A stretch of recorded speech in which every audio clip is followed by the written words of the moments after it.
Thank you for joining me again on our ongoing podcast series. I find that I'm recording this podcast at a time when lots of our cities, our states are in lockdown due to COVID. Not that that's anything new, but I'm hoping for those listening that you're all keeping well and keeping healthy and listening to whatever guidance the government is providing at this uncertain time, I guess. So, all right, let's get into today's podcast. So today's podcast guest is an emerging leader. By way of introduction, he is the manager of Aboriginal Traditional Fishing at the Department of Primary Industries and Regions, has experience in fisheries management, compliance and research, strategic planning, policy development, program delivery and Aboriginal affairs. He hopes that the National Seafood Industry Leadership Program will provide him with the opportunity to strengthen and refine his existing leadership skills so that he can strive to reach his potential as a leader in the seafood industry. He would like to continue to play a key leadership role in supporting the growth, preservation and prosperity of the rapidly growing traditional sectors nationally and internationally. Can I welcome to the podcast today, Delahay Miller? How are you, mate? Good, thanks, Eric. Thank you very much. And what a privilege it is to be online with you today. Happy that you've joined me, and it's great to have you here. For those listening, I met Delahay at the National Seafood Industry Leadership Program internship that they do, one of 3 that are conducted around the country, and I was privileged enough to meet him and his cohort doing the program. So if they're listening, I hope you guys are going well and getting lots of work done before your Canberra presentation in front of the powers that be. But before we kick things off, Delahay, can I call you Del? Sure thing. Let's get the formal introductions done, please, which are important here. So over to you first. Yeah, absolutely. Again, thanks again for having me online, Eric. Before we commence, I'd like to have my cultural obligation. That's just to acknowledge the traditional owners of the lands that we are meeting upon today. And I'm currently on Kaurna land, which is the local traditional custodians of the Adelaide Plains region. And so I pay my respects to all their elders past and present and emerging. And in this part of the world, I'll flick over here to the Brisbane context, the traditional owners here being the Turrbal and Jagera peoples. And again, I'd like to pass on my respects to current emerging and existing leaders in your community. Again, thank you for joining me. So let me start off by asking you, there's multiple levels to your bio that I read out, and it's a fascinating, we could talk about that for the podcast, but we've got to get into the leadership side of things. But getting back to your profile, which is very leadership focused, just quickly, you're working with the department. How did you get there? And then step me through getting into the seafood leadership program, the National Seafood Industry Leadership Program, and then doing more leadership things in a more broader sense. I made mention to you prior about having a look at some of the decorated leaders that you've had on your podcast. It's kind of it's funny to have a young fella from SA come along and share about his experience. But I guess my journey has been a personal journey to be where I am today. And when I really do think about that personal journey, there's been so many, I guess, things that have happened in my life which have really led to where I am now, and been some hurdles that I've jumped in that time, some real challenges. And there's also been a lot of successes. But in saying that, I thought I wanted to be a teacher. And so I was working in a number of local schools around the Port Lincoln Lower Eyre Peninsula region, working as an Aboriginal community education officer. And so I was working directly with the community, working with a lot of family members actually, and sort of working in that whole educational sphere. And that was a real prominent time in my life and probably in my career where I felt the real rewards of service and the rewards of being able to see people grow and flourish. And on the whole flip side of all of that, if you're familiar with the education system and that Aboriginal community sort of educational role, you're right at the heart of dealing with community and sometimes issues. And I felt that when I was in this role at sort of such a young age, being bright age of 18 and 19, that I was faced with a lot of real, I guess you call them challenges as well. And it was prominent because I thought right at that point in time, I made a decision that I wanted to make change. And I worked in that role for a number of years, and I was seeing things, and I was seeing the cycle of not so good things happen. And I went, right, I'm going to make a real change. And at that time, I was young and naive, and I didn't really know what I wanted to do still. And so I set off on this path of trying to become a teacher. And I found that I didn't like being in the classroom all the time, and so an opportunity arose where I got offered a position as a traineeship in a completely different left field, and that was as a fisheries officer trainee, coming from a small coastal town of Elliston, where I was involved and loved my surfing, I love my fishing, I love my diving. And so I've always had this strong affiliation with the ocean. And so I had this teaching and this desire to be able to service people. Then I had this connection of, why have I got this really strong connection with the sea and the ocean, and these sorts of things. And my community that I'm from, we're coastal people, all the Wirangu people on the far west coast. So I had this kind of drive to be able to go into this natural resource management space, and I jumped at it. I progressed through the career pathway program, which I believe is the first of its kind in Australia. And so I was the first to graduate, only a year into it, and then took on a fully authorised officer role working at a Port Lincoln. And I guess that was a real time of being involved in enforcing legislation, so the real regulatory sort of environment, and then got some real exposure to how government really operates. There's lots of real key moments that I've sort of missed along that journey, and other parts of my life which have really been the foundational aspects of where I am in just this work environment. But then I was successful in picking up a job as a manager, or as the state coordinator for the traditional sector. And so, yeah, that's how. It's a real quick snapshot of probably my work life, Eric. It's interesting how that stuff falls together. And I think when you talk about it's all of the bits and pieces that sort of led you there, that I think you learn from the hits that you take along the way to get to where you're going. And it's interesting that you got to the point and you're a teacher and you got there and you realize this probably isn't for me. I've got to do something else. I'm sure we've all hit that at some point to one degree or another. I would counsel, and I think others might agree with me on this, again, it's only a view, that better that you find that out young, early in your career, rather than have an entire career in an area you don't really like, and then to be frustrated and angry as you get older going, well, why didn't I take a chance to do something else? And so, yeah, good on you for doing something different, mate. So that would explain then the link at some point where you decided you'd have a go at doing the National Seafood Industry Leadership Program. Yeah, correct, Eric. I just, as you were talking, the way I've sort of pictured my life and my sort of journey, it's been these two layers. I've had very much like a personal leadership sort of level of personal growth, and then I've had this work level, and then I've also had this other expectational level of some other things which I might get into later. And so, yes, I've had all these different levels, but in a work sense, I've been very privileged, I guess I could say, that the timing has been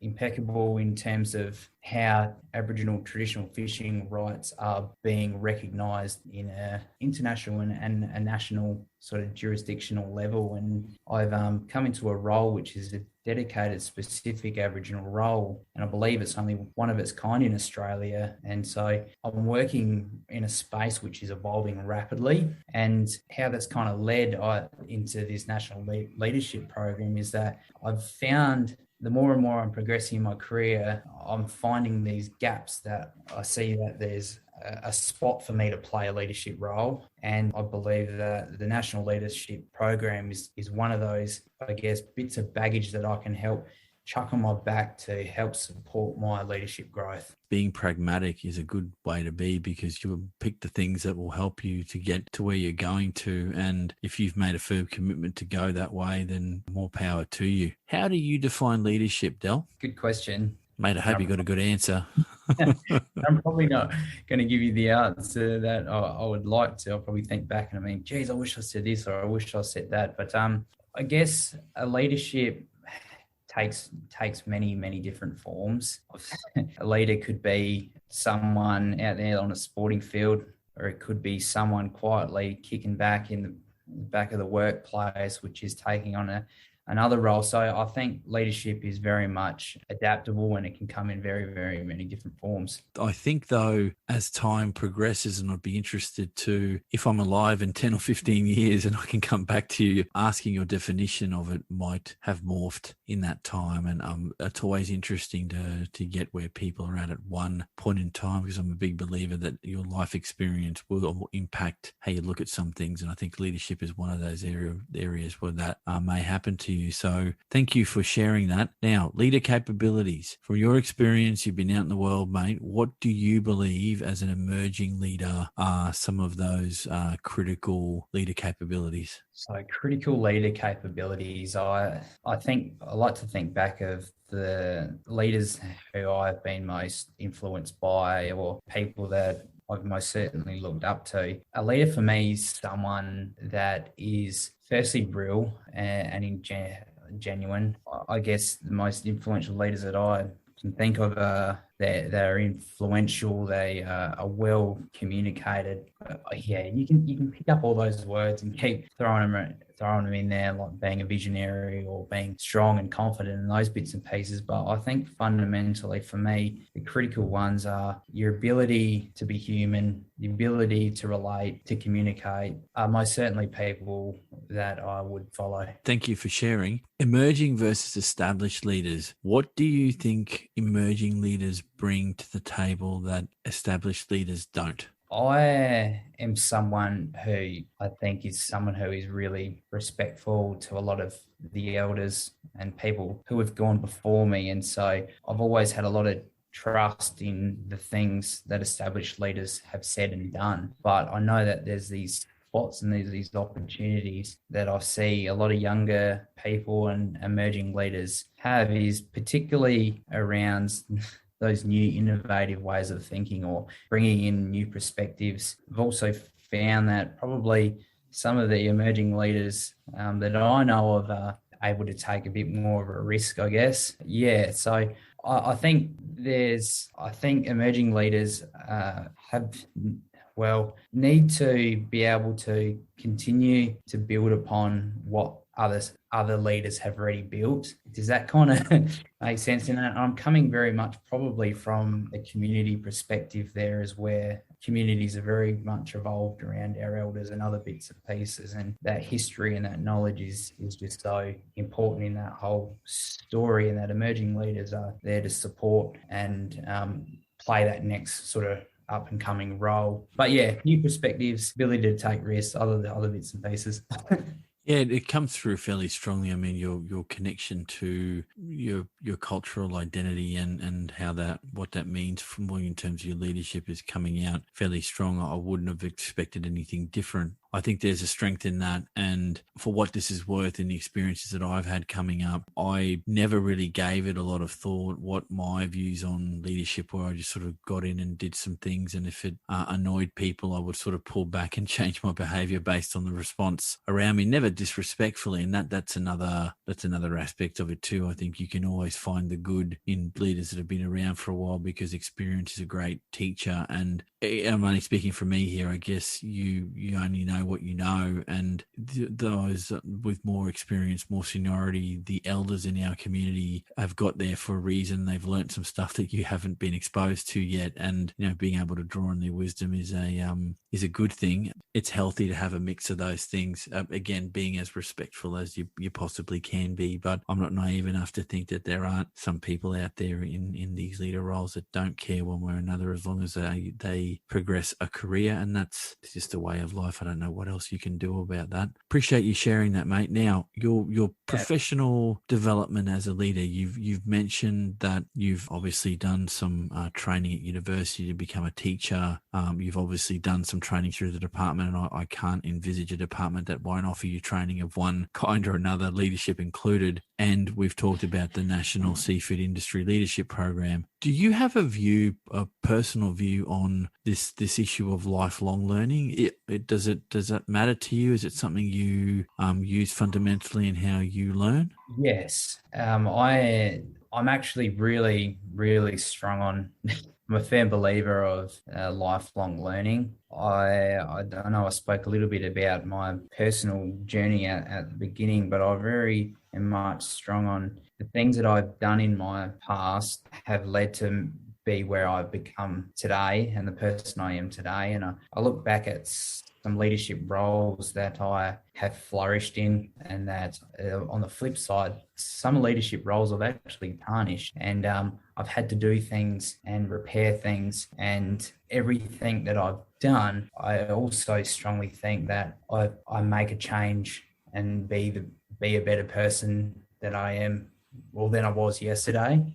Oops, I'm not the screen there. If that kind of makes sense. So, yeah, I am a strong believer of a lifelong learning journey. Yeah, and there's never a harm in making mistakes. Shit, we all we all make them. I've yet to meet someone who's spoken to me that said they've never made a mistake, and you got to learn from those things. So yeah, no, I could not disagree with you on anything you've just said. It's what you do on the come up. You've got to learn some things, and I think you learn a lot more from making a mistake than sort of breezing through and not having some challenges put in your way. Del, let's talk about leadership models. Do you have a mentor? And when I say do you have one, either formal or informal? Yes, I have.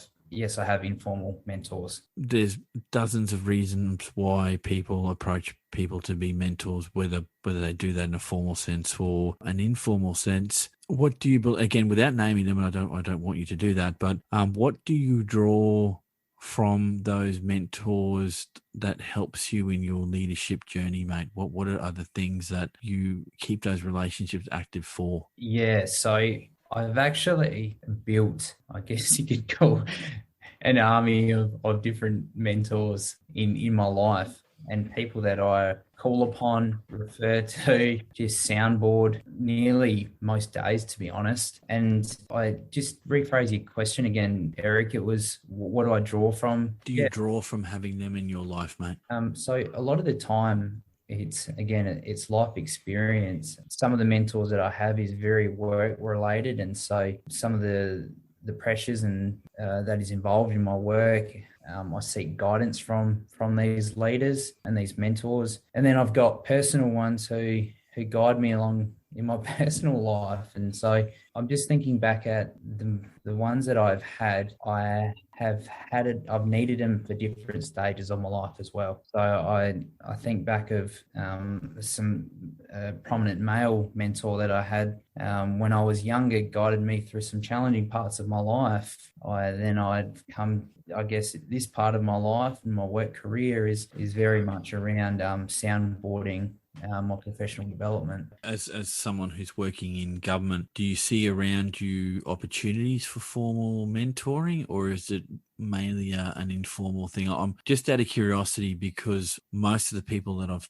spoken to on the podcast that have talked about mentoring, it has been an informal thing by and large. It's not a formal setup. Is that something that you've heard of in government in general, that gets offered, or is it more an informal gig? No, it most certainly does. And particularly through different leadership programs, there are those models which support that. I guess one of the challenges with where I'm currently at and the people that I'm either influenced by or someone that I want to be, are people that are extremely high up now, and time is very valuable. And so sometimes just that informal check-in, hey, where are things at? How can I support? Those sorts of things is something that is invaluable to me. But I would, yes, having a mentor is on the cards. I guess to see where I want to be, to take that next step, a mentor is going to be sort of play a pretty fundamental role. Final topic area, and this one I'm keen to get your response to. I'm very interested in your response. Are leaders born or made? It's like a catch-22 or a double-edged sword, that one, because for me, I think leaders are made, but it takes the right personality or the right person that has come to this world to lead. And so, yeah. Yeah, thank you for sharing that. That one is always there's never a uniform answer there. I'm yet to get someone extremely on the yes they're only born or yes they're only made. I think it's somewhere in the middle, mate. Look, appreciate your time. Thank you for talking to me. Before we go, I do have one other question for you. As people start to listen to this, what would you say to entice young people from the community, from just generally in life, that what would you say to get someone to challenge themselves to become a leader if that's what they're thinking about doing? I think taking on a leadership role is challenging, and it comes its own baggage. I guess be brave. Not every leadership role turns out the way you want it to be. And I guess you've got to be willing to be able to face the hard times to be able to see some of the reward on the other end. Wise words to end the podcast. So for those listening, I've been speaking to Delahay Miller, who is the manager for Aboriginal Traditional Fishing at the Department of Primary Industries and Regions in South Australia. Del, thanks for your time, mate. Yeah, thanks heaps, Eric. Mate, thank you for coming on. For those listening, this has been Talking Leadership. Thank you for following the podcast. We'll catch everyone on the next one.